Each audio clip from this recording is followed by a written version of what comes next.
মঈন ভাই, আমরা শুরু করি। হ্যাঁ, অবশ্যই। আচ্ছা, বিস্তার সাহিত্য চক্র, এটি আমাদের যে আদি প্রতিষ্ঠান, মূল প্রতিষ্ঠান বিস্তার চিটাগং আর্টস কমপ্লেক্স, তার একটি সহযোগী সংগঠন। সেখান থেকে আমরা গত 2 সপ্তাহ হলো একটি সাপ্তাহিক অন্তর্জাল সাহিত্যালাপের আসর আয়োজন করেছি। আজকে এটা 3য় পর্ব। অনুষ্ঠানটির নাম পাণ্ডুলিপি করে আয়োজন। আজকে 3য় পর্বের অতিথি হিসেবে এসেছেন আমাদের মাঝে একজন অত্যন্ত প্রিয়ভাজন, শ্রদ্ধেয় ব্যক্তিত্ব আমার, এবং বাংলাদেশের সাহিত্য জগতের খুবই প্রতিভা সম্পন্ন এবং খুবই গুণধর একজন ব্যক্তিত্ব।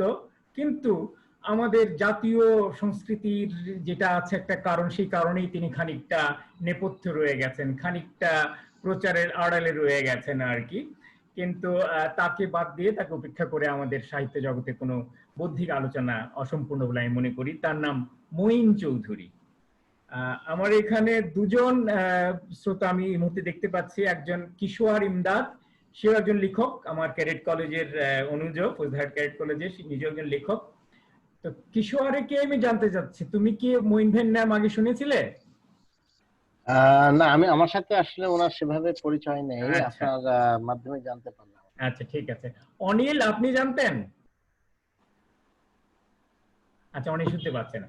এটা বোঝা গেল যে আসলে আমাদের সাহিত্য জগতে সেইভাবে গুণী ব্যক্তিদেরকে সামনে আনা হয় না। তো এই জন্য আমি শুরুতে একটা একটু দীর্ঘ একটা আমি পরিচিতি বক্তব্য রাখবো ওনার সম্পর্কে, তোমরা এটা মন দিয়ে শুনবে আর কি। মঈন চৌধুরী জন্মেছেন কলকাতায় 1947 সালে, এবং জন্মেছেন এমন একজন ব্যক্তির ঔরসে, তিনিও স্বনামেই আমাদের সাহিত্য জগতের একজন প্রতিষ্ঠান তুল্য ব্যক্তিত্ব। তার নাম চৌধুরী শামসুর রহমান। তিনি বাঙালি মুসলমান সম্পাদিত প্রথম দৈনিক পত্রিকার সম্পাদক ছিলেন, সুলতান, সেই কলকাতা থেকে বেরিয়েছিল যে। এবং 1949 সালে পাকিস্তান, তৎকালীন পূর্ব পাকিস্তান আসার পর তিনি পাকিস্তান সরকারের যতগুলো সরকারি পত্রিকা ছিল সবগুলোর জার্নাল অফ দ্য এডিটর্স ছিলেন তিনি। এবং পাশাপাশি নানা রকম গবেষণা, অনুবাদ, লেখালেখি ইত্যাদি করেছেন। তার একটি বই তো একেবারেই অতিকৃত গ্রন্থ, সুফিবাদ নিয়ে যেটা লেখা আর কি। বাংলাদেশে সুফিবাদ নিয়ে আলোচনা করতে গেলে ওনার বইটার কাছে সবার আগে যেতে হয়। এছাড়া তার রয়েছে মুসাফির নামে একটি চমৎকার গ্রন্থ, রয়েছে গৌড় পান্ডিয়ার স্মৃতি, আমি তার বাবার কথা বলছি। তো সেই বাবার পুত্র মঈন চৌধুরী, তো বলাই বাহুল্য তিনি না চাইলেও রক্তের মধ্যেই অনেক কিছু তিনি বহন করে নিয়েছেন, এবং তার স্ফুরণ ঘটেছে তার জীবনভর। তিনি পেশায় অনেকটা আমারই ধরনের, তিনি প্রকৌশলী, কিন্তু একটা বিশেষ ধরনের প্রকৌশলী। তিনি ভূপ্রযুক্তি প্রকৌশলী, জিওলজিক্যাল, জিওটেকনিক্যাল ইঞ্জিনিয়ার। কিন্তু তিনি কাজ করেছেন প্রায় গোটা জীবনটাই দেশের বাইরে, পৃথিবীর বহু দেশ। একটু আগে জানলাম তিনি 37টা দেশে এই ধরনের তার পেশাগত কাজে গেছেন, কাজ করেছেন, এবং উপদেষ্টা হিসেবে এখন কাজ করছেন, ভূ প্রকৌশল উপদেষ্টা। কিন্তু তার রক্তে যে সাহিত্য, রক্তে যে বিদ্যা চর্চা, রক্তে যে কবিত্ব, রক্তে যে চিত্রকলা, তা তিনি অব্যাহত রেখেছেন। এবং এরই মধ্যে তার গ্রন্থ সংখ্যাও একেবারে কম নয়, প্রায় গোটা 25 বই তিনি রচনা করেছেন।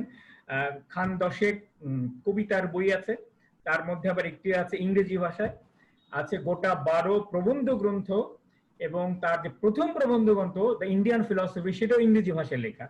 এবং মঈন চৌধুরীর বিশেষ বৈশিষ্ট্য হচ্ছে উনি প্রবন্ধগুলা লেখেন খুবই দর্শন, আমাদের প্রাচ্যদেশীয় দর্শন, পাশ্চাত্য দর্শন, সাহিত্য সমালোচনা, সাহিত্য তত্ত্ব, এই সমস্ত একেবারেই জ্ঞানকাণ্ডের উচ্চ মার্গের জিনিস নিয়ে। এবং বলা যেতে পারে তার হাত ধরেই কিন্তু এই বাংলাদেশে, সাম্প্রতিক বাংলাদেশে এই ধরনের দর্শন চর্চা, তরুণদের মধ্যে দর্শন চর্চা, সাহিত্য তত্ত্বের চর্চার যে জনপ্রিয়তা, সেটা তার হাত দিয়ে হয়েছে। এবং একটি বইয়ের নাম আমি বলে রাখছি, বইটি অসাধারণ একটি গ্রন্থ, সৃষ্টির সিঁড়ি। এটি বেরিয়েছিল পাঠক সমাবেশ থেকে 90-এর গোড়ার দিকে। অসাধারণ গ্রন্থ। বাট দর্শন বলতে আমরা মনে করি খুব জটিল একটা বিষয়, তা নয়, কিন্তু তিনি খুব সহজ চালে সুন্দরভাবে এই তত্ত্বগুলোকে আমাদের মধ্যে পরিচিত করেছেন। এরপরও তিনি একাধিক বই লিখেছেন। ফুকোর উপর তার বই আছে, ফুকোর মানব। উইটগেনস্টাইনকে নিয়ে লেখা বই আছে, নামগুলো শুনলেই বোঝা যাচ্ছে এগুলো সহজ বিষয় নয়। তো তার সমস্ত প্রবন্ধগুলোকে নিয়ে সম্প্রতি কয়েক বছর আগে একটা বই বেরিয়েছে মঈন চৌধুরীর প্রবন্ধ সংগ্রহ, সেটি একটা সংগ্রহযোগ্য গ্রন্থ। অতি সম্প্রতি বেরিয়েছে মঈন চৌধুরীর দার্শনিক বা দর্শন বিষয়ক প্রবন্ধের একটা সংগ্রহ বেরিয়েছে আর কি। আর মঈন চৌধুরীর আরো একটা আগ্রহের বিষয় বাংলা ভাষা, বানান, বাঙালির ইতিহাস, বাঙালির সমাজ ইত্যাদি। তিনি অসাধারণ চমৎকার ছোট্ট একটা বই আছে, এটা হয়তো ক্ষীণকায় কিন্তু তা ওজনে অনেক ভারী বই। তার বইটার নাম হচ্ছে বাঙাল জাতীয়তাবাদ। তিনি বাঙালি জাতীয়তাবাদ, বাংলাদেশি জাতীয়তাবাদ, দুই জাতীয়তাবাদের মাঝখানে একটা নিজস্ব জাতীয়তাবাদের তিনি একটা উদ্গাতাই বলা যেতে পারে ভাবেন। তিনি মৌলিক ভাবুক, অনেক মৌলিক ভাবে চিন্তা করেন। এছাড়া বাংলা বানান নিয়ে তার বই রয়েছে গোটা দুই। আরেকটা বই আছে ভাষা মনস্তত্ত্ব, বাংলা ও বাঙাল সংস্কৃতি। এবং বাংলা বানান নিয়ে তার সঙ্গে কলিম খানের যে দীর্ঘ একটা বিতর্ক হয়েছে সেটি গ্রন্থাকারে প্রকাশিত হয়েছে, খুবই সমৃদ্ধ একটি বিতর্ক, কলিম খান যিনি ক্রিয়াভিত্তিক ভাষাতত্ত্বের জনক তার সঙ্গে। আর এর বাইরে তিনি প্রান্ত নামে একটি চমৎকার সাহিত্য পত্রিকা সম্পাদনা করেছেন দীর্ঘ 10 বছর, 10টি সংখ্যা বেরিয়েছে প্রান্ত। আমার সৌভাগ্য আমার নিজের অনুবাদ করা একটি দার্শনিক প্রবন্ধ, এডমন্ড হুসার্ল বিখ্যাত প্রবন্ধ অরিজিন অফ জিওমেট্রি, এটার বাংলাটা তার পত্রিকাতেই ছাপা হয়েছিল কোন একটি সংখ্যায়।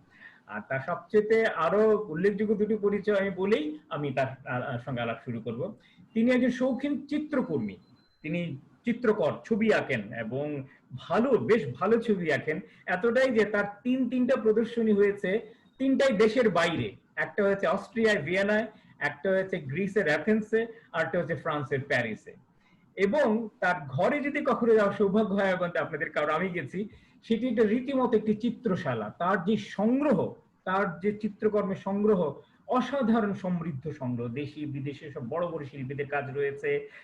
তারপরে রয়েছে অ্যান্টিক, পুরাতাত্ত্বিক নিদর্শন ইত্যাদি। সবচেয়ে বড় কথা ওখানে একটি ছবি আছে তার বাবা, যার কথা বললাম চৌধুরী শামসুর রহমান, তার একটা প্রতিকৃতি আছে। এবং সেটা কে এঁকেছেন জানেন? সেটি এঁকেছেন খোদ যামিনী রায়। যামিনী রায়ের আঁকা তার বাবার একটি প্রতিকৃতি তার ঘরেও রয়েছে আর কি। তো আমি একটা লম্বা একটা সূচনা বক্তব্য দিলাম তাকে একটু মূল পরিপ্রেক্ষিতে ধরার জন্য, বোঝার জন্য যে আমরা কোন ব্যক্তিটিকে আজকে আমাদের মাঝখানে পেয়েছি আর কি। তার সঙ্গে কথা বলার জন্য 1 ঘন্টা খুবই অল্প, তবে অন্তত একটা পরিচিতি তো হলো, একটা আনুষ্ঠানিক যোগাযোগ তৈরি হলো। এরপরে আমরা তাকে নিয়ে আরো কাজ করবো। তো মঈন ভাই, আপনাকে স্বাগত জানাচ্ছি, আমাদের অনুষ্ঠানে আপনাকে স্বাগত জানাচ্ছি। ধন্যবাদ। আর আপনি আমার সম্বন্ধে অনেক বেশি বলে ফেলেছেন, আমি এতটা বলার লোক নই বোধহয়। একটি তথ্য তো বাড়িয়ে বলিনি, প্রত্যেকটা কাগজে কলমেই আছে, তাই না? একটি তথ্য বাড়িয়ে বলিনি। তো আমরা আলোচনা শুরু করি। আলোচনায় যা হয়, আমরা সবাই এখন এমন একটা সময়ের ভিতর দিয়ে যাচ্ছি, প্রত্যেকেই যতই হাসছি, যতই নানা রকম আড্ডা দিচ্ছি, কিন্তু আমাদের মনের ভেতরে এক অদ্ভুত ভাঙচুর, অদ্ভুত আতঙ্ক, অস্থিরতা, অনিশ্চয়তা কাজ করছে এই করোনাকে নিয়ে। এবং এটা প্রত্যেকটা মানুষের মনোজগতে একটা প্রবল ভাঙচুর এনেছে বলে আমি মনে করি। এবং আমরা প্রত্যেকেই নানা ধরনের বোধোদয়, উপলব্ধি এর ভেতর দিয়ে যাচ্ছি। হ্যাঁ, তো আপনি যেহেতু একজন চিন্তাশীল ব্যক্তি, একজন দার্শনিক মানুষ, এবং আপনি নিজের মতো করে সবকিছুকে দেখেন, আপনার এই গত 5 মাসে এই অভিজ্ঞতার ফলে আপনার ভিতরে কি ধরনের উপলব্ধি জন্মেছে? আপনি কিভাবে দেখছেন বর্তমানকে এবং সামনের করোনা উত্তর পৃথিবীটাকে দেখছেন, সেটা আপনার ভাবনা থেকে যদি আমাদেরকে কিছু আলোকিত করতেন। প্রথম যখন আমি চীন দেশের করোনা ভাইরাস সম্বন্ধে জানলাম, তখন প্রথম থেকেই, যেহেতু আমি বিজ্ঞান মনস্ক একজন মানুষ, আমি ভাইরোলজি পড়া শুরু করলাম যে হোয়াট ইজ করোনা ভাইরাস, এবং তার আরএনএ, ডিএনএ স্ট্রাকচার বিজ্ঞানসম্মতভাবে করোনা ভাইরাসকে জানার চেষ্টা করলাম। করার পরে বাংলাদেশে এবং ইউরোপে, আমেরিকায় যখন এটা প্রবলভাবে ছড়িয়ে পড়লো, তখন কিছুটা বিমর্ষ এবং চিন্তিত হয়েছিলাম। বাংলাদেশ নিয়ে বিশেষ করে আমার চিন্তা ছিল যে এই দেশের লোকজন তো স্বাস্থ্য সচেতন এতটা না, এখানে যদি আসে তাহলে এই অতিমারি বা প্যান্ডেমিক বহু মানুষের জীবন নিয়ে নেবে।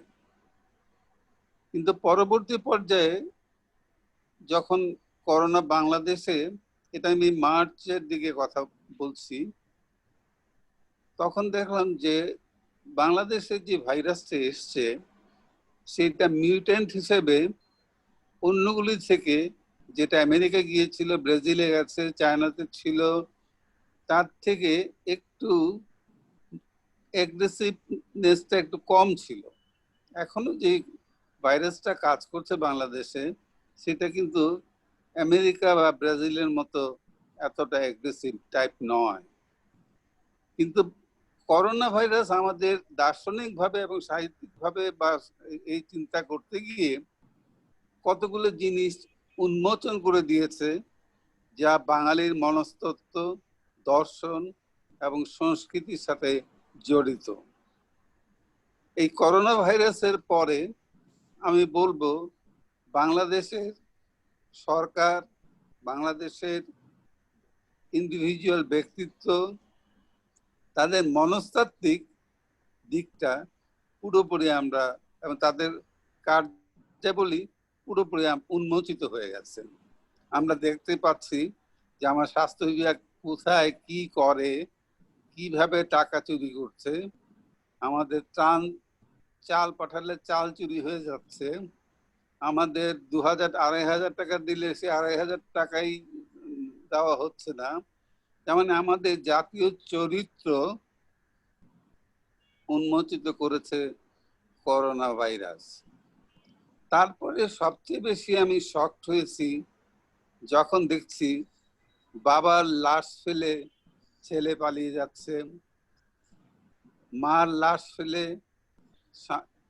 ছেলে পালিয়ে যাচ্ছে। এই যে অবস্থাটা, আত্মীয় স্বজন দূরে চলে যাচ্ছে, মানে আমাদের এটা একটা জাতীয় চরিত্র। এই চরিত্র কিন্তু আজকে শুরু হয় নাই। মনস্তাত্ত্বিক ভাবে আমি অনেক বিশ্লেষণ করেছি। পঞ্চম শতক থেকে আমাদের মনের এই বিবর্তনটা শুরু হয়েছিল।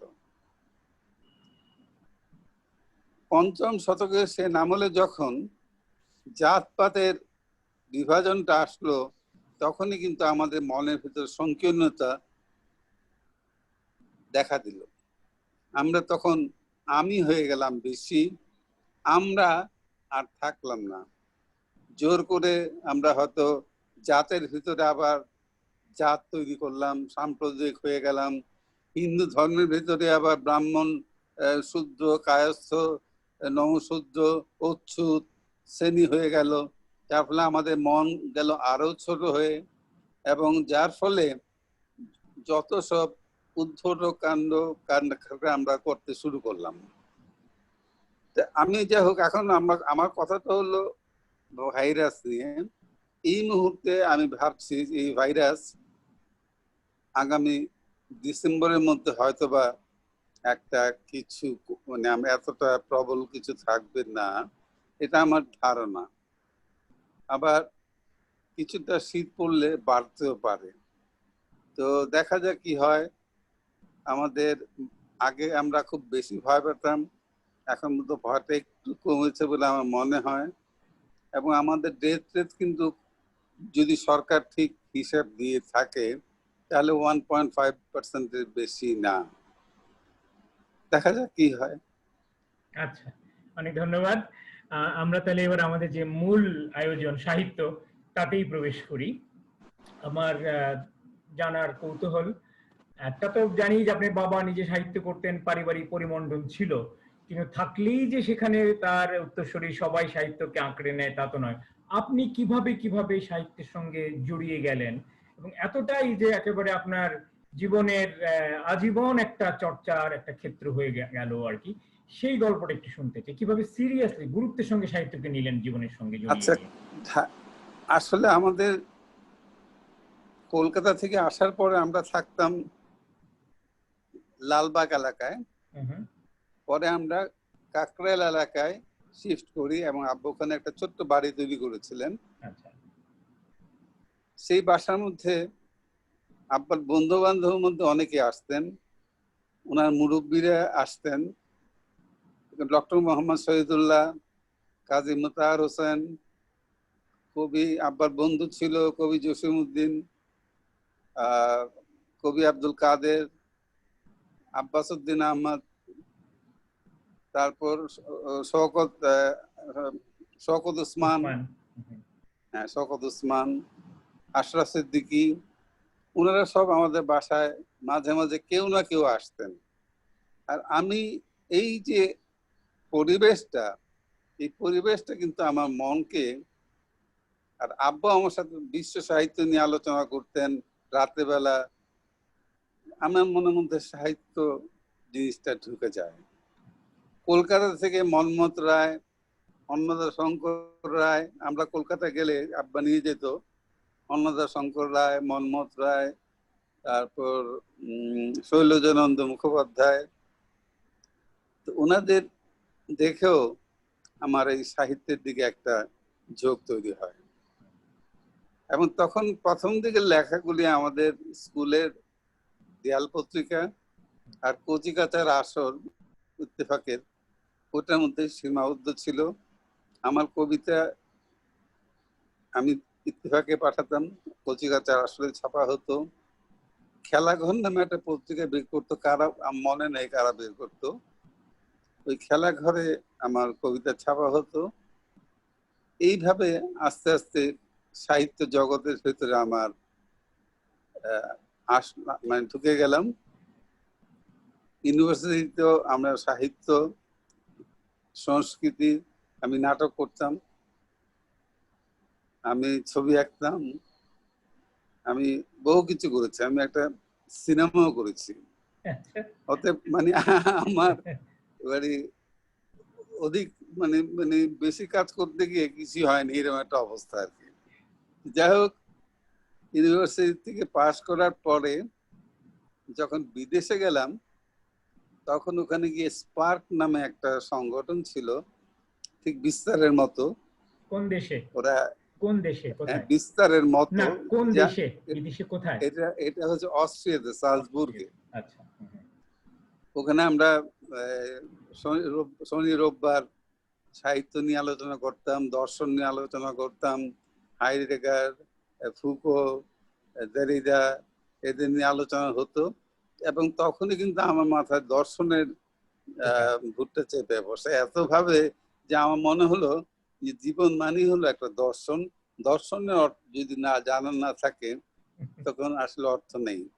আর ওই সময় আমি আরেকটা কাজ করলাম, সেটা হলো Indian philosophy, Islamic philosophy, Christian philosophy, আমি সবগুলি কিন্তু পড়ি। তখন পড়তে গিয়ে দেখলাম যে আসলে আমাদের সাধারণ মানুষ যে দর্শন নিয়ে যেসব কথা বলে, সামাজিক দর্শন, আমি আমার ওয়াজ মাহফিলে মৌলানা সাহেবদের মুখ থেকে যা শুনি, বা আমি মানে হিন্দুদের যে দর্শন, তাদের যে দর্শন, এগুলি লোকাচার বা কতগুলি কুসংস্কার ছাড়া কিছু না।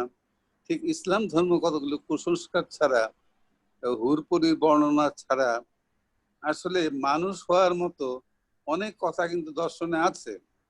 সেখানে আমি মনসুর আল্লাজ, আবু রুশ, রাবিয়া বসরি, এদের দর্শনের মধ্যে মানুষ হওয়ার কথাটা কিন্তু আসল, আত্মাকে শুদ্ধ করো।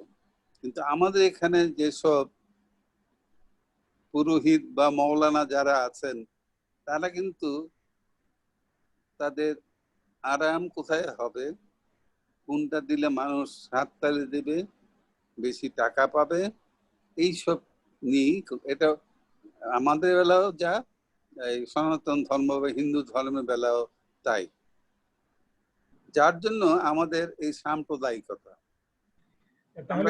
তাহলে বলা চলে যে আপনি কিছুটা পারিবারিক পরিমণ্ডল, বাকিটা বাইরের যে একটা আপনি পরিবেশ পেয়েছিলেন, একটা বন্ধুবৃত্ত বাইরের পরিবেশ আমার উপর, সেইটাই আপনাকে ধীরে ধীরে সাহিত্যটাকে জোরালো ভাবে নিতে উদ্বুদ্ধ করেছে।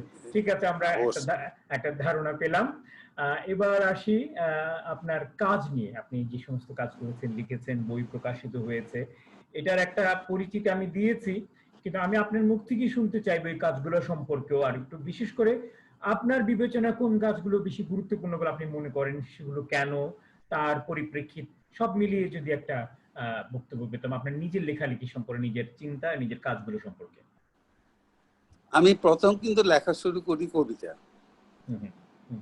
এবং আমার প্রথম কবিতা বইয়ের নাম ছিল এ কেমন ভালোবাসা রচনা করেছিলাম সালজবুর্গে এবং মিউনিখে, জার্মানিতে, কিন্তু এটা ছাপা হয় এখানে। কিন্তু বিদেশে থাকতে আমার দর্শনের বই ছাপা হয়েছিল, ইন্ডিয়ান ফিলসফি। আর এখানে এসে আরেকটা ইংরেজি বই লিখেছিলাম বিদেশে, তার নাম ছিল এই জার্নি উইথ মিতা, একটা প্রেমের কবিতার বই। বাংলাদেশে আসার পরে আমি প্রথম কবিতার বই প্রকাশ করি, প্রথম, দ্বিতীয়, তৃতীয়, চতুর্থ। তার মধ্যে বাঙাল জাতীয়তাবাদ নিয়ে আমার প্রথম চিন্তা শুরু হয় যে আমরা তো যদি ইতিহাস পড়ি, নৃতত্ব যদি পড়ি, তাহলে বাংলাদেশের যারা ছিল তারা বঙ্গাল হিসেবে পরিচিত হলো। মুঘল আমলেও সুবে বঙ্গাল হিসেবেই আমাদের এই প্রদেশকে সুবে বঙ্গাল হিসেবে বলতো, এবং আমাদের সবসময়ই আমরা বঙ্গাল হিসেবেই পরিচিত ছিলাম। বঙ্গীয় রেনেসাঁর সময় এই বাঙালি শব্দটা আর মুসলমান শব্দটা আলাদা হয়। শরৎচন্দ্র কিন্তু তার বই লিখেছিল স্কুলের মাঠে বাঙালি এবং মুসলমানদের খেলা। এই বাঙালি শব্দটা কিন্তু অনেকটা আধুনিক, কিন্তু প্রাচীন শব্দ যদি বলা হয়, আমাদের কিন্তু বাঙালি হিসেবেই আমাদের পরিচিত ছিল ইতিহাসে, মুঘল আমল পর্যন্ত। তারপরে আমরা বাঙালি আস্তে আস্তে হলাম। হওয়ার পরে এমন একটা অবস্থা হলো যে আমরা হাসনাত আব্দুল হাই ভাই ঢুকেছেন একটু আগে, দেখলাম আর কি এখানে। হ্যাঁ, হাসনাত আব্দুল হাই ভাই উনিও ঢুকেছেন একটু আগে, উনি শুনছেন আপনার কথা। আচ্ছা। আমরা করলাম কি, এক সময় যারা হিন্দু জাতপাতের অধিষ্ঠিত হয়, জাতপাতের কর্মকাণ্ডে বেশ কিছু কিন্তু মুসলমান সুফিজমের ইনফ্লুয়েন্সে তারা মুসলমান হয়ে গেল। কিন্তু সে আদি পাপ, যেই জাতপাতের যেই সাইকোলজি বা দার্শনিক ইয়ং কথিত যৌথ মনস্তত্ত্ব, দ্য কালেকটিভ আনকনসিয়াসনেস, ওটা নিয়েই কিন্তু আমরা মুসলমান হলাম। এবং আমাদের মধ্যেও আমরা জাতপাত তৈরি করলাম। আপনি যদি আমাদের প্রাচীন ছড়া, প্রাচীন প্রবচন, প্রাচীন যেটা আমরা কেউ করিনি কখনো, আমরা বিশ্লেষণ করেন, বিশেষ করে সাইকো অ্যানালিটিক থিওরি দিয়ে, তাহলে দেখতে পাবেন যে প্রতিটি কথায়, প্রতিটি ইয়েতে একটা ইন্ডিকেশন আছে। যেমন ধরুন, আমাদের মনস্তাত্ত্বিক প্রত্নলেখ ওখানে রয়ে গেছে। যেমন ধরুন, একটা কথাই বলি, সকালে উঠে আমি মনে মনে বলি সারাদিন যেন আমি ভালো হয়ে চলি। তার মানে তখনকার অবস্থা এমন ছিল, একটা লোক ভালো হওয়ার জন্য প্রতিদিন সকালে তাকে বলতে হতো যে আমি আজকের দিনটা ভালো হবো, কালকে কি হবে এটা আমার ব্যাপার না, বা গতকাল আমি ভালো ছিলাম না। তাহলে যেই কবি এই কথা লিখতে পারে, সেই কবি কিন্তু তার কারণ হাইডেগারের মধ্যে কবি এই সবচেয়ে সত্য কথা বলে, অর্থাৎ এই কবি সত্য কথা বলেছেন। তারপর দেখেন, আপনার ছেলে ঘুমালো, পাড়া জোরালো, বর্গি এলে দেশে, বুলবুলিতে ধান খেয়েছে, খাজনা দেবো কিসে। এখানেও কিন্তু এই যে বুলবুলি, মানে ছেলে ঘুমালো পাড়া জোরালো, মেয়েদের কি হলো, সে কি ঘুমাইলো নাকি সে ঘুমা আসতেছে না, তার কোনো ইয়ে নাই, তার খোঁজ খবর নাই। তার মানে এটা যে পুরুষতান্ত্রিক একটা ব্যবস্থা, সেটা বলে দিল। নজরুল লিখলেন নিচু চোর। তার মানে আমরা যে ছোটবেলায় অন্য চুরি করাটা যে একটা খুব একটা দোষের কিছু ছিল না, এটা কবি নজরুলের মতো লোক বুঝিয়ে দিয়েছেন। তার মানে আমাদের সাইকিক প্যারাডাইম, যেটা থমাস কুনের দর্শন, সেইটা দিয়ে আপনি তা আমিও কবিতা লিখতে গিয়ে পরে বুঝলাম যে না, আমাদের দার্শনের দিক দিয়ে আমাদের অনেক আছে, যার জন্য আমার কবিতায় আমি যে খুব ভালো কিছু লিখেছি মনে হয় না, বরং আমি দর্শন চিন্তা করতে করতে বিদেশি দর্শনের বাংলাদেশে কি কি হয়েছে তার সাথে একটা তুলনামূলক ব্যাপার আমি বঙ্গাল সংস্কৃতি, বঙ্গাল জাতীয়তাবাদ এবং অন্যান্য প্রবন্ধ নিয়ে এসেছি। ভালো লাগলো এটা জেনে। যেটার সঙ্গে আপনি কিভাবে জড়িয়ে দিলেন বিদেশি দর্শনের সঙ্গে আমাদের ইতিহাস এবং সমাজতত্ত্ব।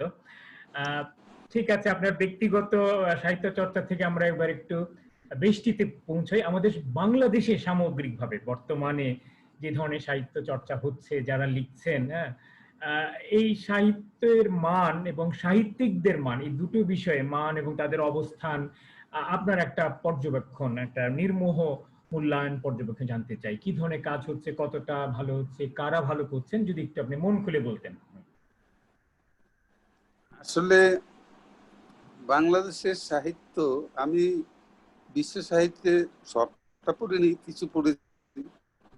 ভারতীয়, বিশেষ করে ভারতীয় বাঙালি বাঙালি সংস্কৃতির সাথে জড়িত যে সাহিত্য, সেটা করার পরে আমার মনে হয়েছে যে সাহিত্য, আমি পশ্চিমবঙ্গে যেসব উপন্যাস বা কবিতা রবীন্দ্রনাথ যা কাজ করেছেন, জীবনানন্দ যা করেছেন, তার তুলনায় আমরা অনেক পিছনে রয়ে গেছি। তার কারণ আমাদের সাইকোলজিক্যাল এবং দার্শনিক কাজ নেই। আমি যখন থেকে বাংলাদেশে এসেছি, তারপর থেকে এখানে দেখেছি সাহিত্যের দল।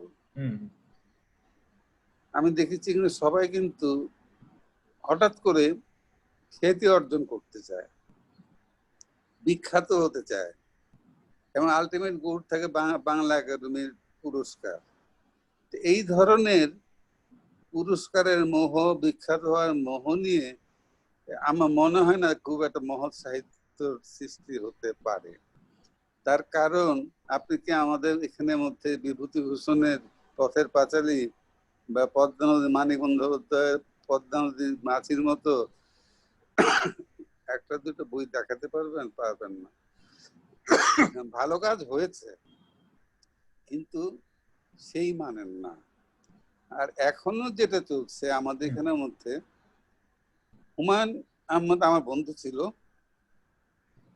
সে একটা কাজ আমি তার প্রশংসা করি, সে আমাদের সাইকোলজি বুঝতো, পাঠক তৈরি করেছে হুমায়ুন আহমদ। একটা শ্রেণীর মধ্যে পাঠক তৈরি করেছে, এটা কিন্তু তার একটা বড় কাজ। আর বাকিটা কিন্তু অনেক সময় উনি নিজেকে রিকনস্ট্রাকশন করেছেন।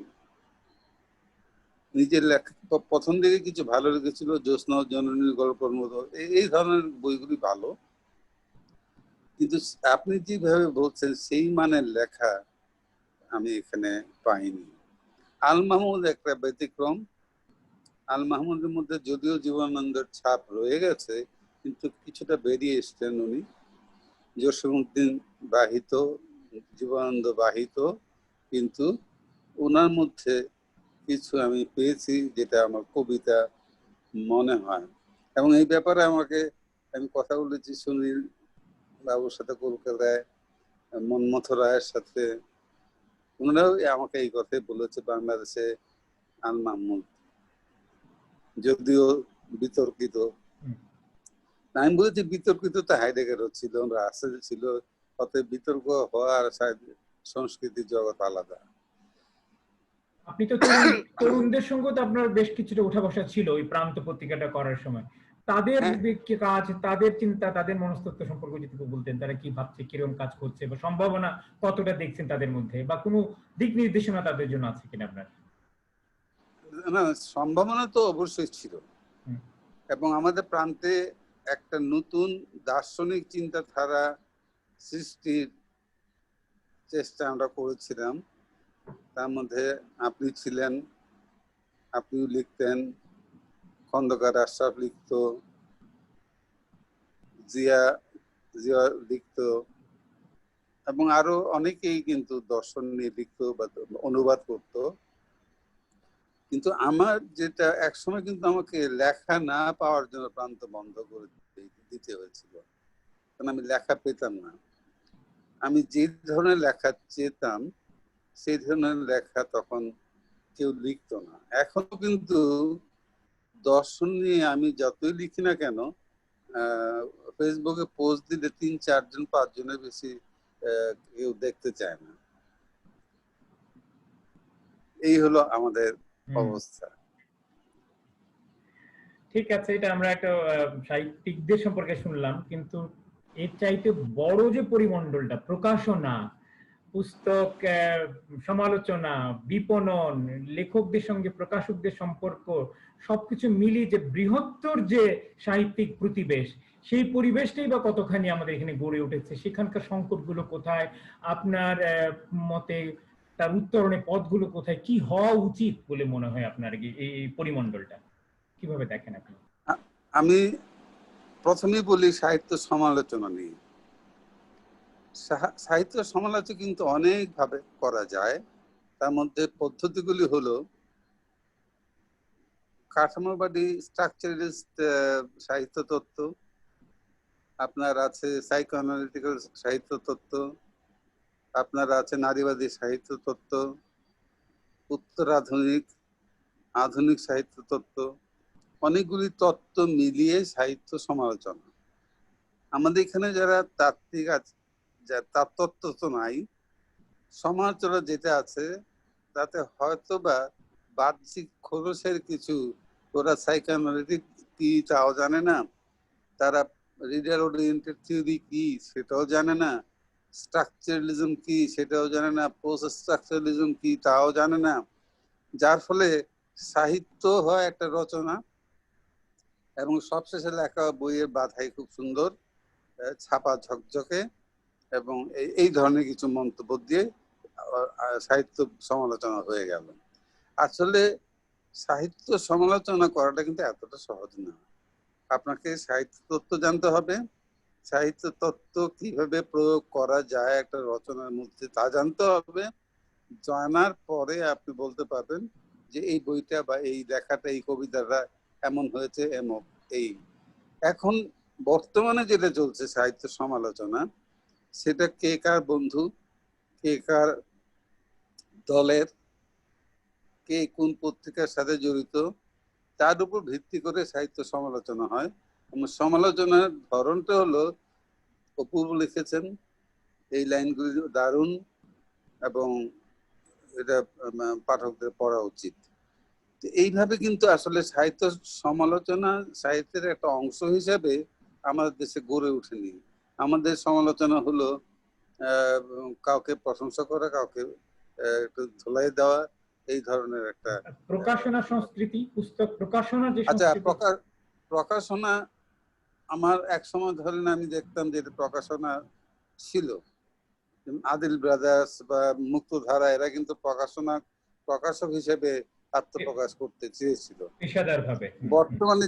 হ্যাঁ, কিন্তু বর্তমানে যেটা হয়েছে সেটা হচ্ছে তারা লেখক বা কবিরা ভাবে যে তারা বই প্রকাশ করলেই বিখ্যাত হবেন এবং আলটিমেটলি বাংলা একাডেমি পুরস্কার পাবেন।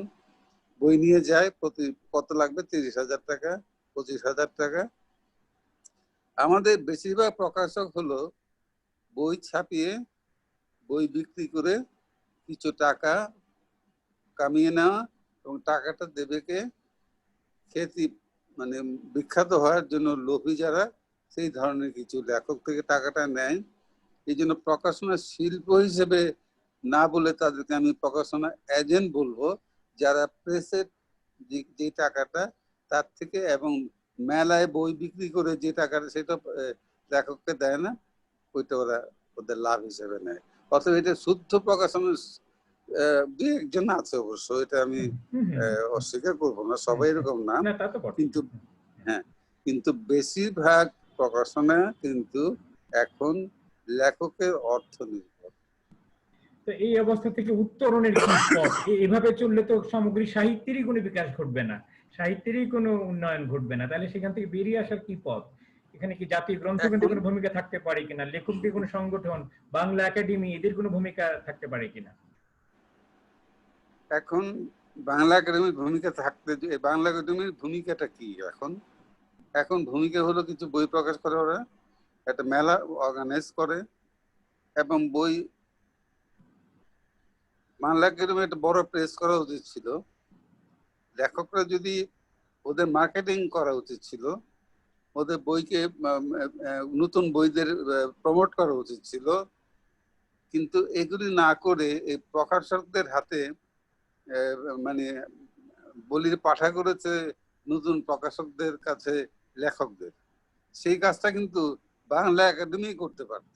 তাদের প্রেসে অর্ধেক খরচে লেখকরা বই করত এবং বাংলা একাডেমি তাদের সারা দেশের মধ্যে মার্কেটিং চ্যানেল করে Bangla academy Chittagong branch, Bangla academy Bogura branch, Bangla academy ছোট করে, বিশাল অর্গানাইজেশন করার দরকার নেই, ওখান থেকে মার্কেটিং যদি করতো বইগুলা, তাহলে লেখকরা আসলে লেখক হয়ে উঠতো।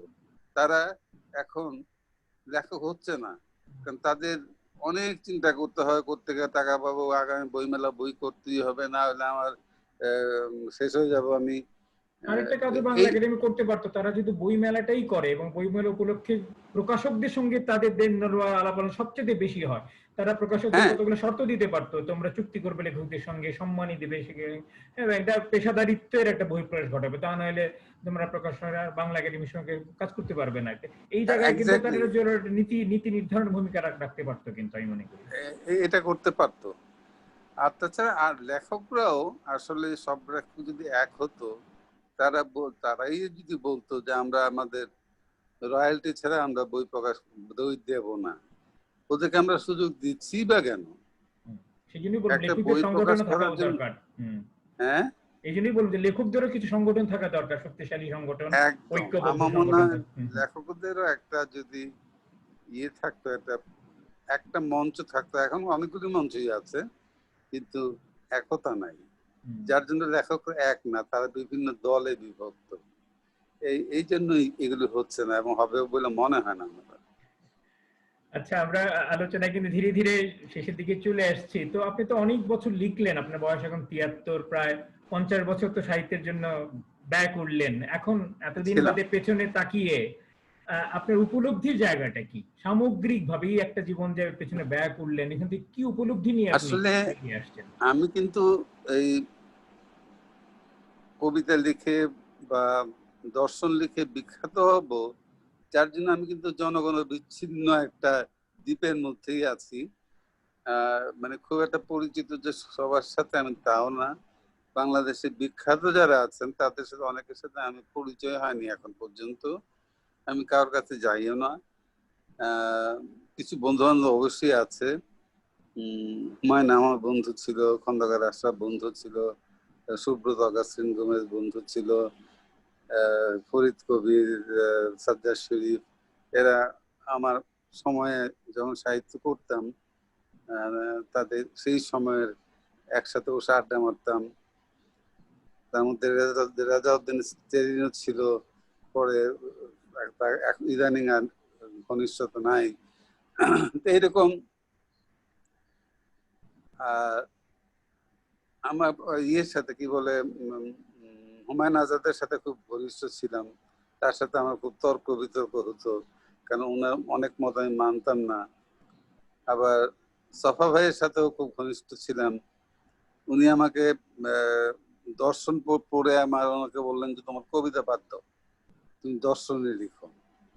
এইটা কিন্তু আমি তখন দর্শন লেখার প্রথম দিকে এই বাণী আমাকে আজিজ সুপার মার্কেটের দোতলায় উনি দিয়েছিলেন, সেটা আমি মনে রেখেছি এবং শ্রদ্ধার সাথে আমি তাই করেছি। কবিতার বই আর না করে আমি দর্শনের বই লিখেছি।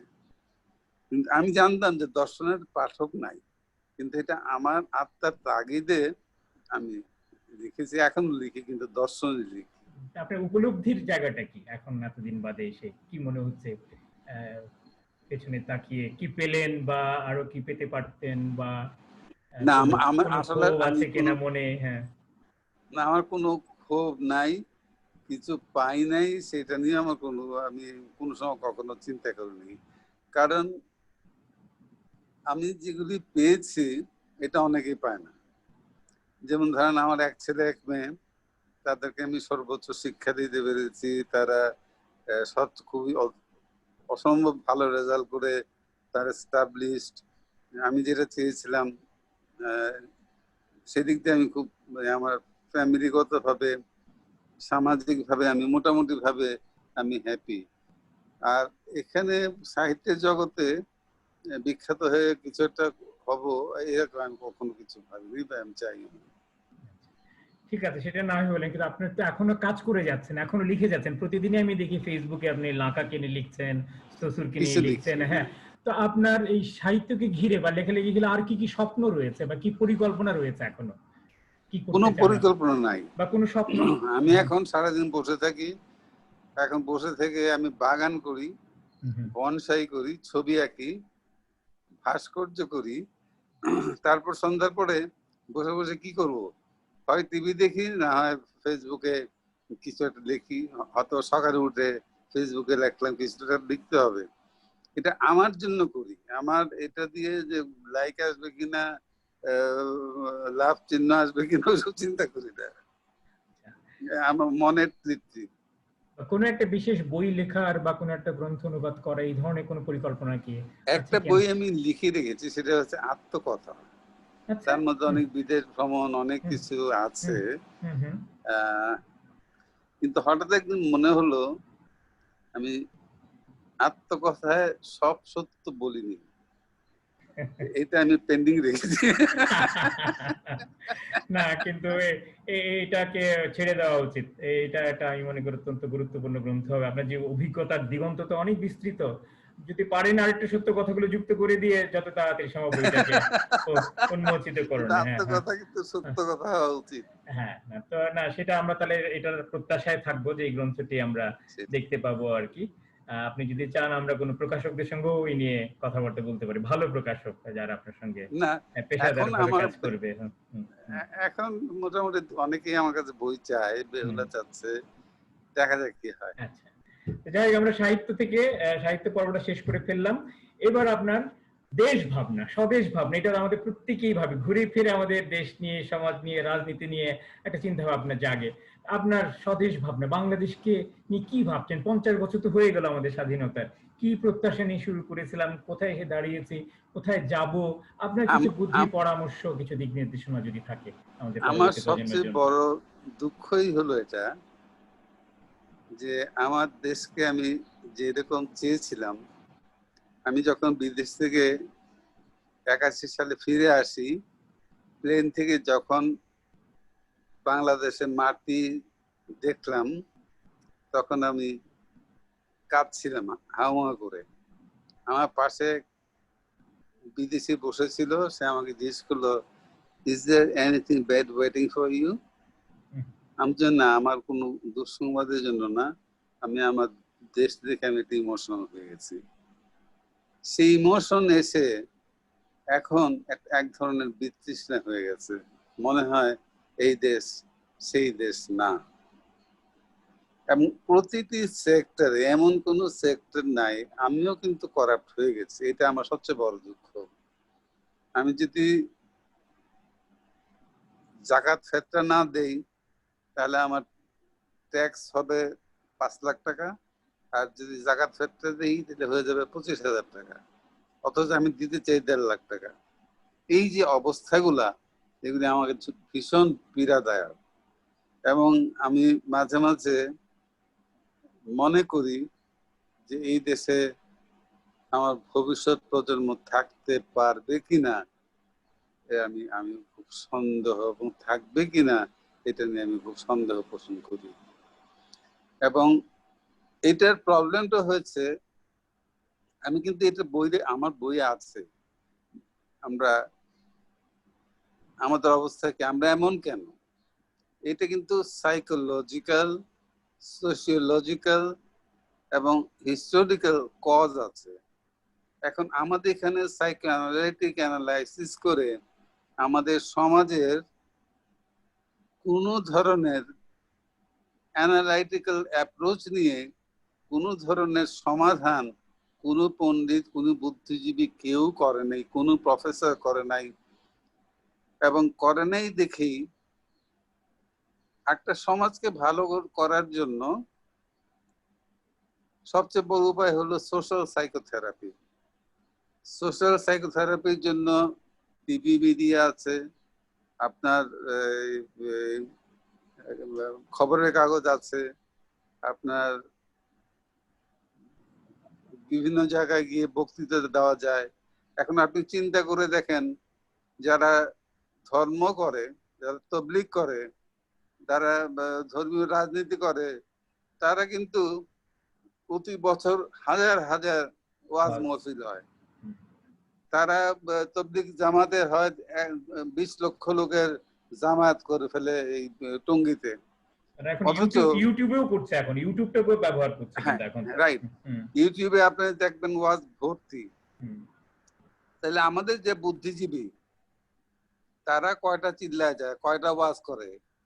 প্রগতির ওয়াজ তো করতে হবে, প্রগতির ওয়াজ কেউ করে না। ওরা কি করে, বড় যে কোনো একটা ঘটনা হলে প্রেস ক্লাবের সামনে 250 জন লোকের একটা মানববন্ধন করে। মানববন্ধন করে তো আর সমাজ বিবর্তন করা যায় না। সোশ্যাল সাইকোথেরাপি যদি দিতে হয় তাহলে মাস সাইকোলজি বা যৌথ মনস্তত্ত্বকে হিট করতে হবে, এবং সেটা করার জন্য নিয়মিত আজকে মুক্তিযুদ্ধের চেতনা, মুক্তিযুদ্ধের চেতনা কি এটা আমাদের দেশে কেউ কয়জন লোক জানে না। কিন্তু এটা যদি বাধ্যগত করা হতো স্বাধীনতার পরে, যে না প্রতিদিন টিভিতে এবং ইয়েতে মুক্তিযুদ্ধ চেতনা নিয়ে কিছু না কিছু বলতে হবে, লিখতে হবে, বা একটা ব্যানার যেতে হবে, কেউই করেনি। কোনো সেই রকম দার্শনিকও নাই, যেরকম সোশ্যাল লিডার নাই, যার ফলে আমরা ফ্রাস্ট্রেটেড, আমরা আরো ফ্রাস্ট্রেটেড হয়ে এক সময় শেষ হয়ে যাব। আর তারপরে আমার ছেলে হয়তো পালাবে, মেয়ে পালাবে, আপনার ছেলে মেয়ে একই অবস্থা হবে। এখানে কে লিডারশিপ নেবে? সবচেয়ে বড় মাস্তান যে সে পিটিয়ে দখল করে নেবে, এই তো, এছাড়া কোনো উপায় নেই। আর আমি খুব ফ্রাস্ট্রেটেড। ঠিক আছে, এটা আমাদের অনেকেরই ভিতরে এই ধরনের একটা অনুভূতি জাগে। কিন্তু আমি এখন আপনার আলোচনা পর্ব শেষ করব, সেটা আমি কোনো নেতিবাচক নোটে শেষ করতে চাই না। আপনার কাছ থেকে একটা উপসংহার বক্তব্য চাইছি, যে কোনো বিষয় নিয়ে আপনি একটা ক্লোজিং রিমার্ক, উপসংহার বক্তব্য করে আমরা এই আলোচনা পর্ব শেষ করব, এরপরে প্রশ্নোত্তর পর্ব, মুক্ত আলোচনায় যাব। আপনি কি বলে শেষ করতে চান আমাদের আজকে আলোচনাটাকে আর কি? আপনার শেষ কথা, উপসংহার মন্তব্যটা শুনতে চাই। এখন কি আমার কিছু পড়তে হবে? না না, এখন শুধু একটা আপনি ক্লোজিং রিমার্ক করে এখন শেষ করে দিবেন আপনার বক্তব্যটা। এরপর আমরা মুক্ত আলোচনায় যাব, আলোচনা শেষ হয়ে গেলে তারপরে পাঠ হবে আর কি। এখন একটা সমাপনী একটা মন্তব্য আপনার কাছে চাইছি। আচ্ছা, আজকে আসলে অনেক কিছু বলার ছিল, বিশেষ করে আমাদের সোশ্যাল, সামাজিক সমাজতত্ত্ব, দর্শন সবকিছু নিয়ে, সাহিত্য নিয়ে আরো অনেক কিছু বলার ছিল। না, এই সময় সেটা একটু বলতে পারেন এখন আর কি।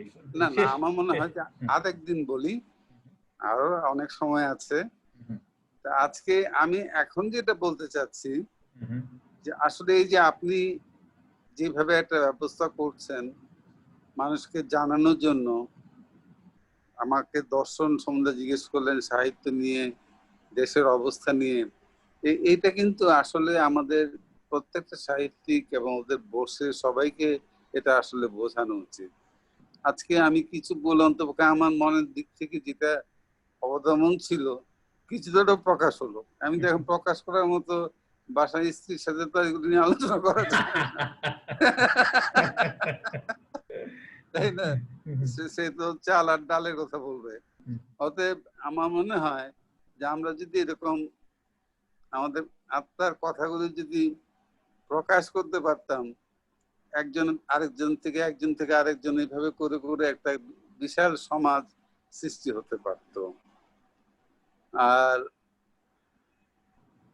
আমি বিস্তারকে অত্যন্ত ধন্যবাদ জানাই যে আমার মতো একজনকে ডেকে কিছু শুনতে চেয়েছেন, তার জন্য আমি আপনার কাছে সবসময় কৃতজ্ঞ। ধন্যবাদ মঈন ভাই। ধন্যবাদ জানাচ্ছি যারা এখানে জুমে ঢুকে যারা শুনছেন এবং যারা ফেসবুকে লাইভ দেখছেন। তো এখন আমাদের যে অনুষ্ঠানে যে কাঠামো, সেই কাঠামো যেখানে আমরা একটা মুক্ত আলোচনা প্রশ্নোত্তর পর্ব রাখি, তো সেখানে আপনারা যারা আছেন যে কেউ যে কোনো মন্তব্য, প্রশ্ন বা তার সঙ্গে সরাসরি কথা বলতে পারেন। কথা বলার সময় মাইক্রোফোনটা একটু জাস্ট অন করে নেবেন, আনমিউট করে নেবেন, কথা বলা শেষ হয়ে গেলে আবার মাইক্রোফোনটা বন্ধ করে দেবেন। মিশুক।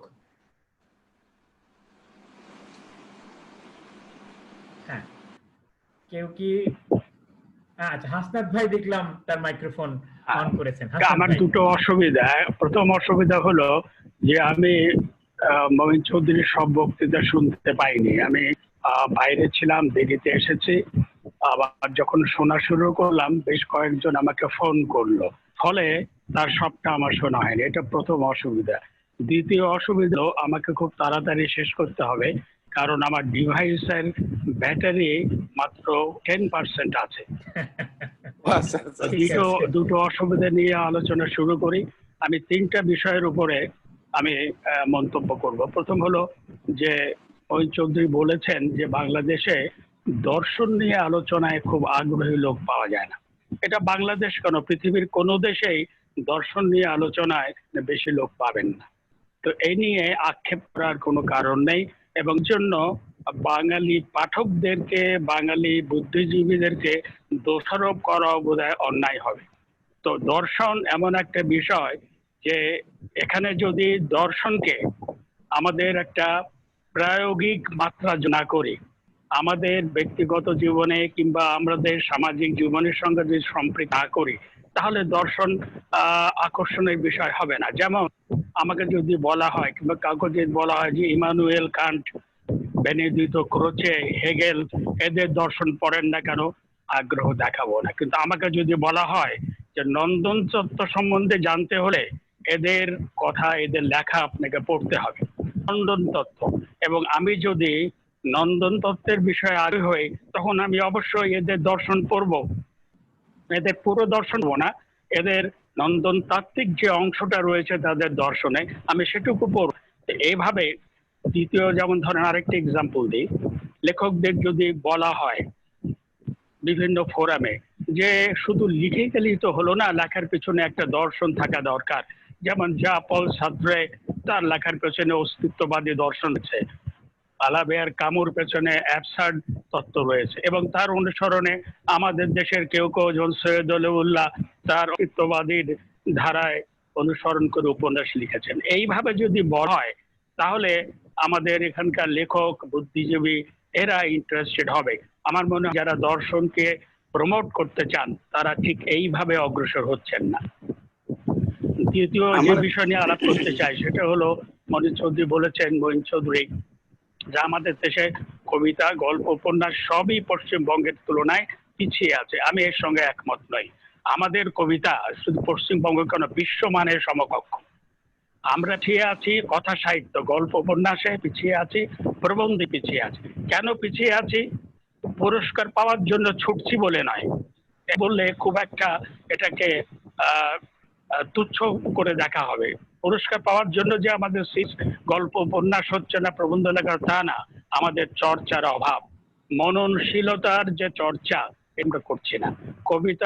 কবিতা লিখতে গিয়েও মননশীলতা দরকার, কিন্তু একটা কবিতায় মননশীলতার যেটুকু প্রয়োগ করতে হয় সেটা আপনার মধ্যে হয়ে যায়। কি ইমেজারি ব্যবহার করব, কি ছন্দ ব্যবহার করব, সেখানে কি আমি মিথের ব্যবহার করব, এগুলো ভাবতে আমাকে 7 দিনের বেশি সময় নেবে। কিন্তু একটা গল্পে কিংবা উপন্যাসে যদি মিথের ব্যবহার করতে হয়, যদি সেখানে ইন্টারটেক্সচুয়ালিটি আনতে হয়, জেমস জয়েস যেরকম ইউলিসিস উপন্যাসে এনেছেন সেরকম ভাবে যে করতে হয়, কার্লোস ফুয়েন্তেস ক্রিশ্চিয়ান আনবর উপন্যাসে যেভাবে ইন্টারটেক্সচুয়ালিটি নিয়ে এসছেন সেভাবে করতে, আমাকে পরিশ্রম করতে হবে।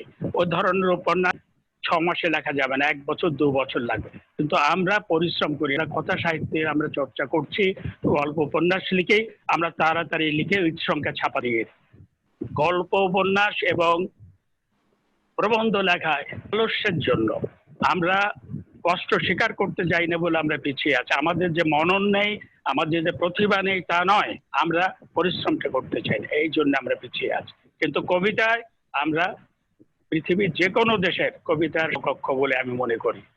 তৃতীয় যে বিষয় নিয়ে আমি মন্তব্য করতে চাই সেটা হলো, মঈন চৌধুরী সাহেব বলেছেন যে আমাদের দেশের যারা সাহিত্য সমালোচনা করেন তা পোস্ট স্ট্রাকচারালিজম, ফেমিনিজম, তারপরে হিস্ট্রিজম, এসব নিয়ে কোনো আলোচনা করেন না।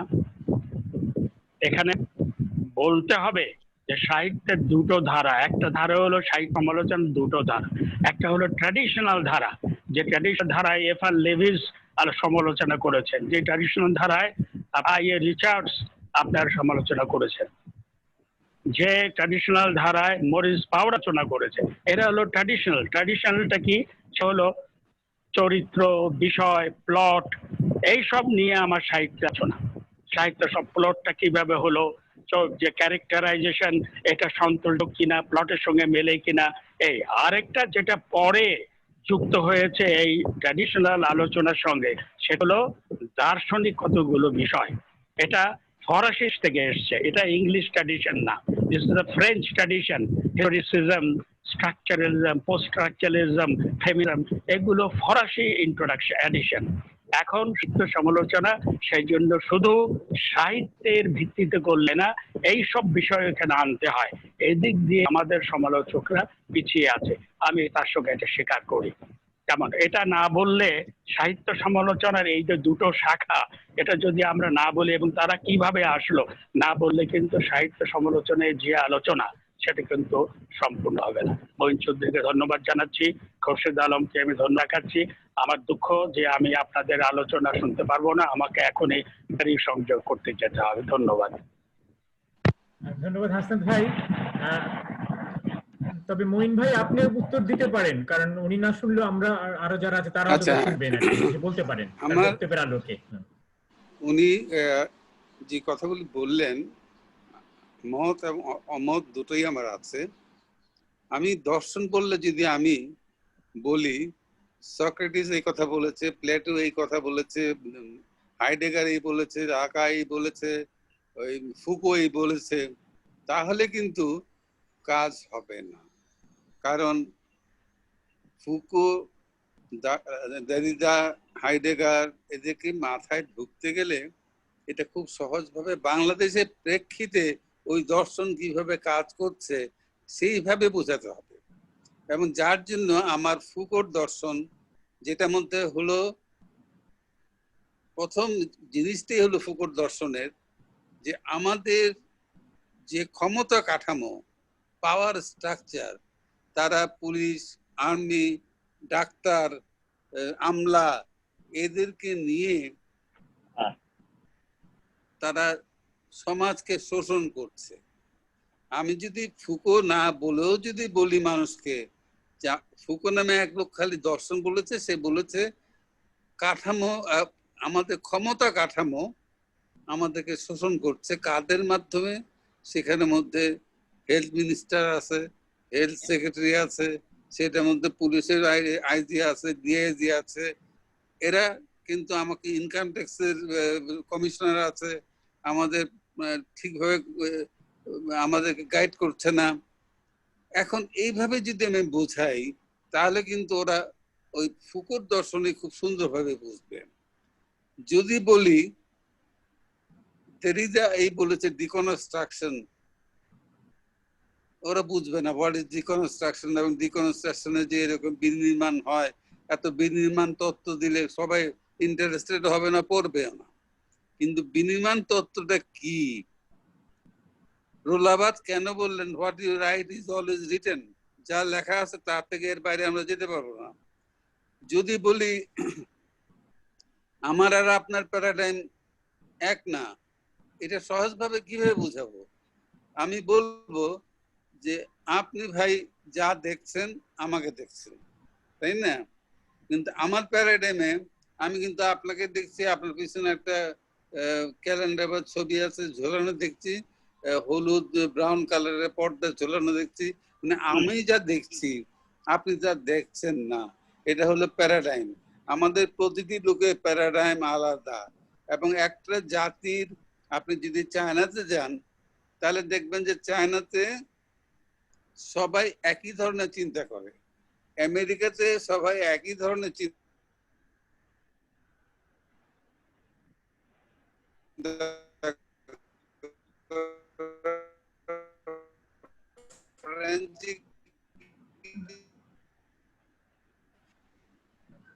আমার মনে হয় মঈন ভাইয়ের ইন্টারনেট কানেকশনটা একটু দুর্বল হয়ে গেছে আসলে। হ্যাঁ, এটা লাইন কেটে যাচ্ছে। কেটে যাচ্ছে। যাই হোক, আমাদের দেশে, হ্যাঁ, আপনি এটা শেষ করে ফেলেন এই মন্তব্যটা, তারপর আমি আরেকজন একটা প্রশ্ন নেবো আর কি। আচ্ছা, তা এটা আমাদের দেশে দেখছি যে আমাদের চিন্তাধারা বিভিন্ন রকম। আচ্ছা, ঠিক আছে। আমি এখানে শেষ হ্যাঁ, করছি। আচ্ছা, এখানে আরো আছেন সালাউদ্দিন।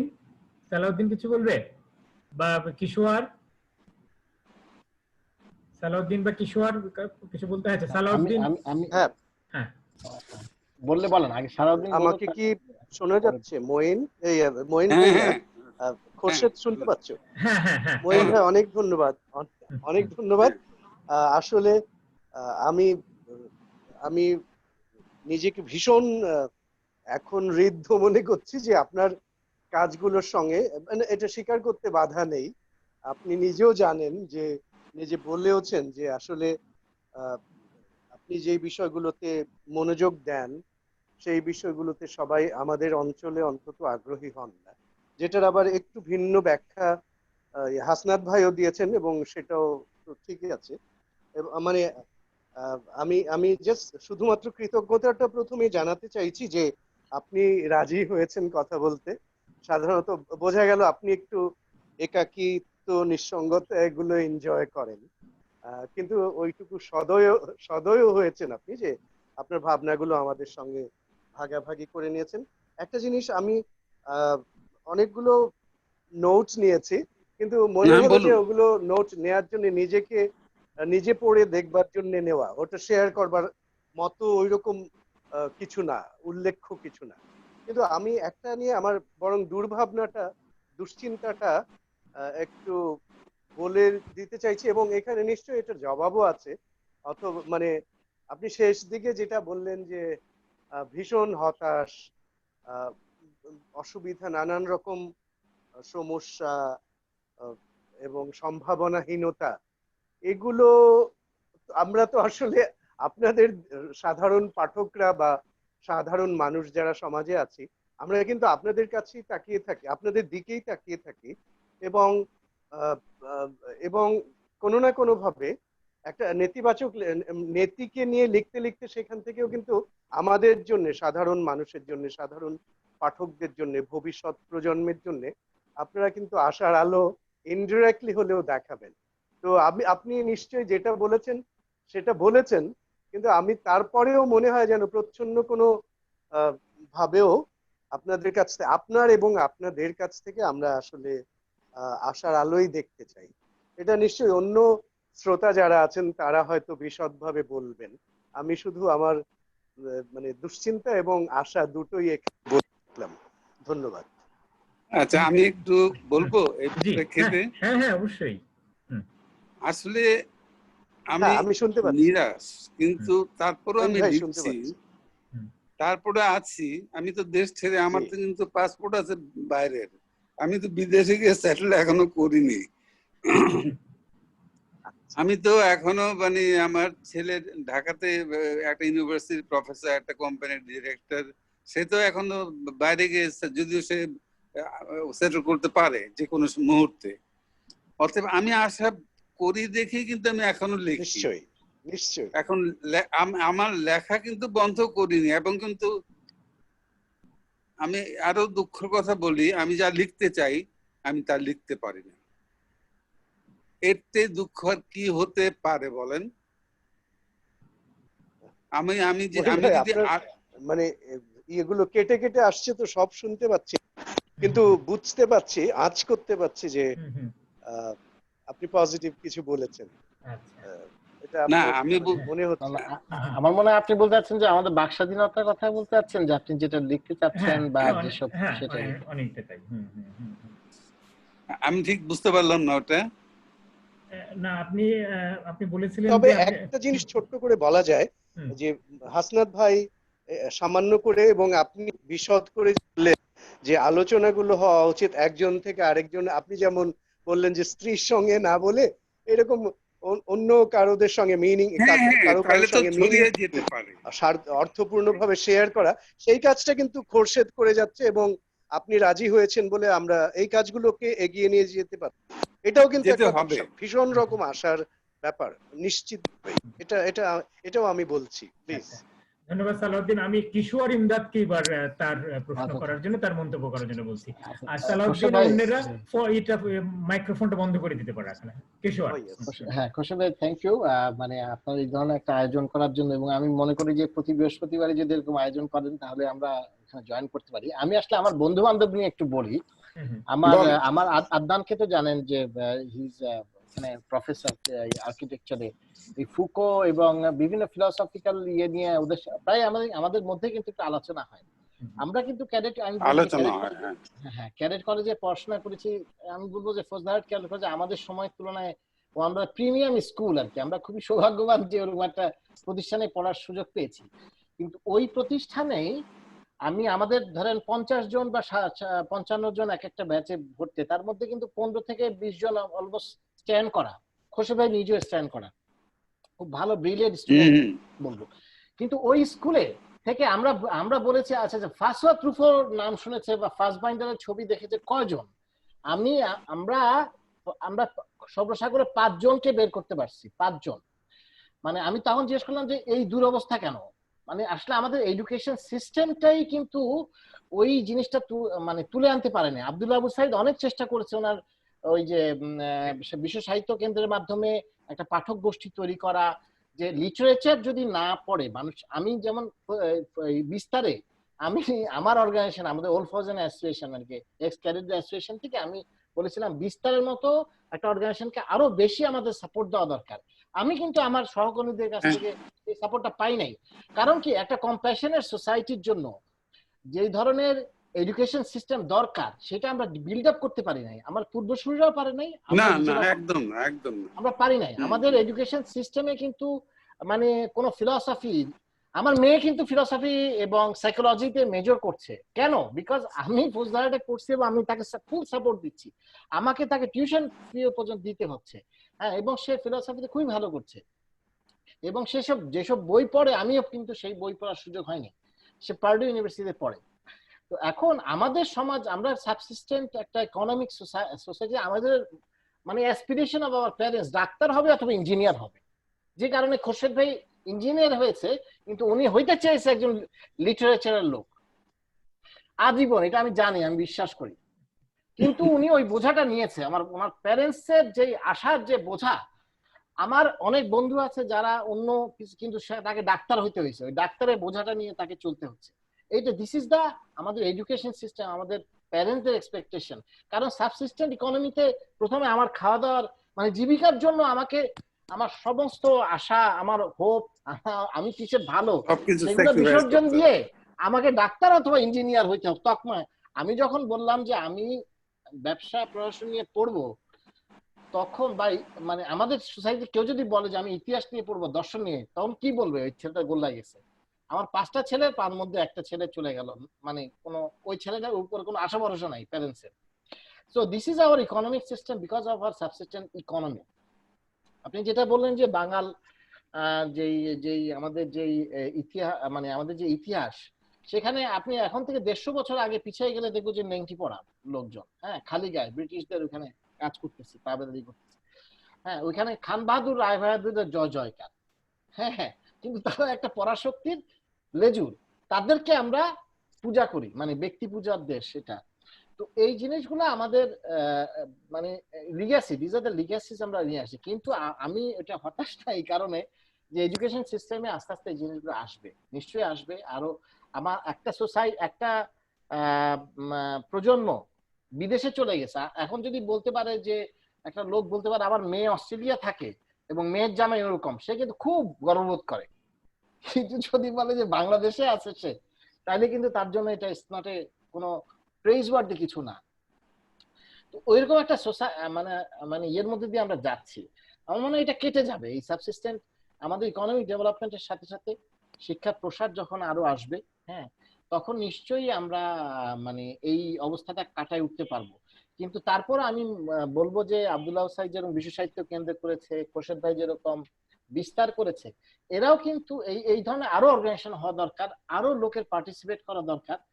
এবং এটা যত বেশি হবে, কোন সোসাইটিতে আমি মনে করি না আমেরিকাতেও মানে 2 to 3% বা 5% বেশি ফিলোসফি বা সাইকোলজি নিয়ে পড়াশোনা করে। কিন্তু তারপরে ওদের সোসাইটিতে অ্যাটলিস্ট 15-20% লোক আছে যারা সত্যি সুশিক্ষিত, যারা ভালো সিনেমা দেখে, ভালো লিটারেচার পড়ে, বই বিক্রি হয়, বইয়ের দোকান আছে বড় বড়। আমাদের এখানে একটা মাত্র দোকান, পাঠক সমাবেশ, আর তো কোনো বইয়ের দোকান দেখি না।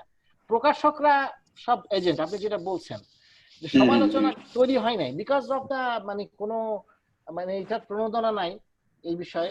এখান থেকে এটাকে যে একটা ভালো সিনেমা কেন তৈরি হচ্ছে, সিনেমা থেকে ইনকামের ব্যবস্থা নাই, পরিবেশকরা সব খেয়ে ফেলে। মানে ইটস লাইক এ করাপ্টেড, একটা করাপশন যেভাবে রন্ধনে ঢুকে গেছে বিকজ অফ দ্য সাবসিস্টেন্ট ইকোনমিক কারণে। তো সেই অবস্থাটা আমরা কাটিয়ে উঠতে পারলে আমার নিশ্চয়ই আমরা, আমার মনে হয় সামনের দিকে ভবিষ্যৎ সেটাই। ঠিক আছে, হ্যাঁ, অনেক ধন্যবাদ কিশোর তোমাকে। মঈন ভাইয়ের কাছে একটা প্রশ্ন এসছে ইয়ে থেকে, আমাদের যে ফেসবুক লাইভ হচ্ছে ওখানে সৈয়দ কামরুল হাসান, উনি গল্পকার, কথা সাহিত্যিক, উনি একটা মন্তব্য করেছেন যে ডিজিটাল যুগে কি হতে পারে আগামী দর্শন ও সাহিত্য ভাবনা। এই যে ডিজিটাল যুগ, এই যুগে কি হতে পারে আগামীর দর্শন ও সাহিত্য ভাবনা? আগামীর দর্শন ও সাহিত্য ভাবনা, আপনি কি প্রশ্নটা কি বোঝা যাচ্ছে? মানে কি ডিজিটাল যুগে দর্শন ভাবনা বা সাহিত্য ভাবনা? এখন হ্যাঁ, এটা একটা ভালো প্রশ্ন। হ্যাঁ, ডিজিটাল যুগে কিভাবে কি হতে পারে আগামী দর্শন ও সাহিত্য, এই তো? হ্যালো, হ্যাঁ, আচ্ছা। এখন আসলে ডিজিটাল হলো একটা ট্রান্সমিশন মিডিয়া।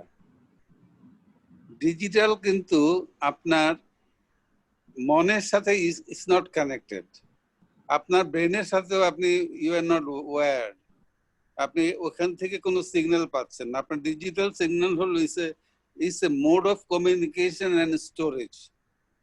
এখন আপনার শিল্প, আপনার যে একজন ছবি আঁকবে সে কিন্তু ক্যানভাসে ছবি আঁকতে হবে অথবা ডিজিটালি আঁকতে পারে। যে ভাস্কর্য করে সে একটা হাতুড়ি দিয়েও করতে পারে, আবার ডিজিটাল হ্যামার দিয়েও করতে পারে।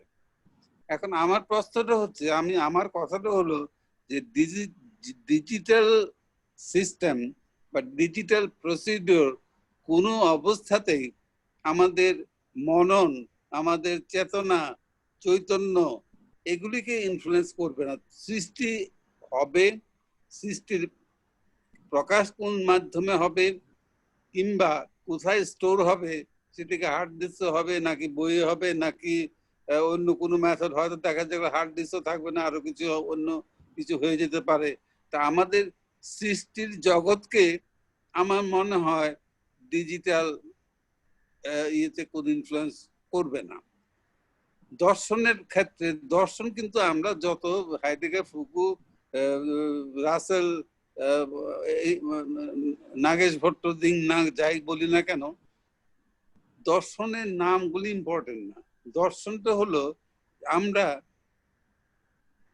সামাজিকভাবে বা আমাদের জনগণ সবাই মিলে কি চিন্তা করছি এবং কি করব, এবং আমাদের চিন্তাগুলি কি সঠিকভাবে হচ্ছে না হচ্ছে না। যদি আমাদের দর্শন জানা থাকে, যে একটু আগে ইয়ে বলে গেলাম, নামটা ভুলে গেলাম, যাই হোক, যে এই যে আমাদের ছেলে পেলে শিক্ষা ব্যবস্থা, শিক্ষা ব্যবস্থা কি হওয়া উচিত, এটা কিন্তু একটা ফিলসফির উপর ভিত্তি করে হওয়া উচিত। এটা কোনো দর্শন যদি থাকে, আমার কতজন দার্শনিক দরকার হবে, কতজন ইঞ্জিনিয়ার দরকার হবে, তার উপর প্ল্যানিং করা দরকার। অতএব আমার মনে হয় না যে ডিজিটালাইজেশন উইল আপনার ক্রিয়েটিভিটি এবং আপনার প্রকাশকে ইনফ্লুয়েন্স করতে পারে। আচ্ছা, ঠিক আছে, ধন্যবাদ। আরেকটা মন্তব্য করেছেন দিলওয়ার হাসান, তিনি অনুবাদক, মূলত অনুবাদক, গল্প লেখেন। তিনি শুধু বলেছেন যে আত্মকথা প্রকাশ করুন, আপনার যে পাণ্ডুলিপি আত্মকথা সেটার প্রকাশনা চাইছেন তিনি আর কি। আশা করি সেটা আমি করব, আশা করছি। আচ্ছা, ঠিক আছে। আর কারো কোনো মন্তব্য আছে এখানে? মাহিয়া কিছু বলতে যাচ্ছে?